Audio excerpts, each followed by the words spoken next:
మించిన మాటలు మాట్లాడడంలో తనకు తిరుగులేదని పాకిస్తాన్ మరోసారి ప్రూవ్ చేసుకుంది. ఆ బాసుపాలైంది. టీ20 వరల్డ్ కప్ నుంచి బంగ్లాదేశ్ అవుట్ అయింది. దానికి కారణం అందరికీ తెలుసు.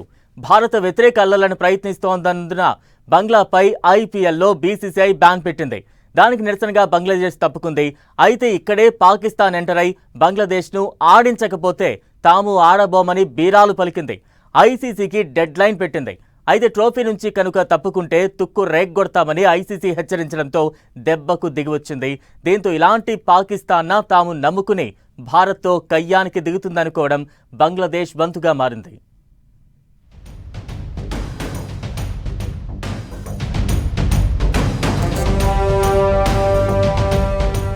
ఐసీసీ దెబ్బకి పాక్ దయ్యం పరార్. వాకౌట్ లేదు, బాయ్కాట్ లేదంటూ టీం ప్రకటన. బంగ్లాదేశ్ అవుట్ కావడంతో ముందు నసిగిన పాక్. మొత్తానికే పీకి పారేస్తానన్న ఐసీసీ వార్నింగ్.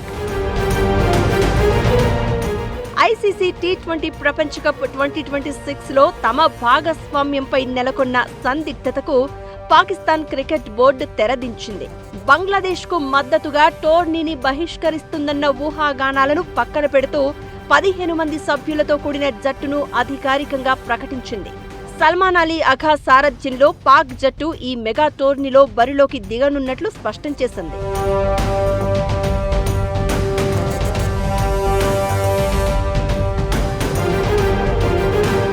ఇటీవల బంగ్లాదేశ్ ఈ టోర్నీ నుంచి తప్పుకోవడంతో ఆ దేశానికి మద్దతుగా పాకిస్తాన్ కూడా అదే బాటలో పయనిస్తుందని బిల్డప్ ఇచ్చింది. అయితే టోర్నీ నుంచి వైదొలిగితే తీవ్ర పరిణామాలు ఎదుర్కోవాల్సి ఉంటుందని ఐసీసీ హెచ్చరించిన కొద్ది గంటల్లోనే పీసీబీ ఈ నిర్ణయం తీసుకోవడం గమనార్హం. ఆకిబ్ జావేద్ నేతృత్వంలోని selection committee head coach Mike Hesson ఆధ్వర్యంలో సమతూకంతో కూడిన దూకుడైన జట్టును ఎంపిక చేసినట్లు పీసీబీ పేర్కొంది.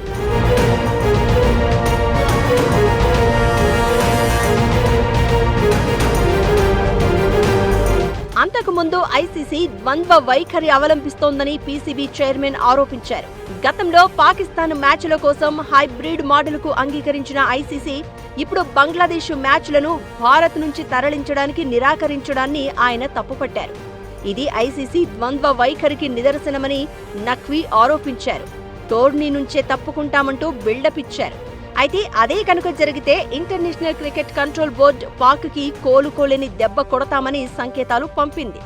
ఆ దెబ్బతో అన్ని ఆపేసి ఇదిగో మా సంగతి మేం చూసుకుంటాం, బాయ్కాట్ లేదు, గీకాట్ లేదు, చూడండి మా టీం అంటూ అనౌన్స్ చేస్తున్నామన్నట్లుగా టీ20 జట్టును ప్రకటించింది. టీంలో ఎవరిని ఉంచారు, పక్కన పెట్టారు అన్న సంగతి వదిలేస్తే ఈ వ్యవహారం కూడా పాక్ డొల్లతనాన్ని బయటపెట్టింది. ఇలాంటి పాకిస్తాన్ తమకి మద్దతు ఇస్తుందని బంగ్లాదేశ్ ఆశించి చివరకు భంగపడింది.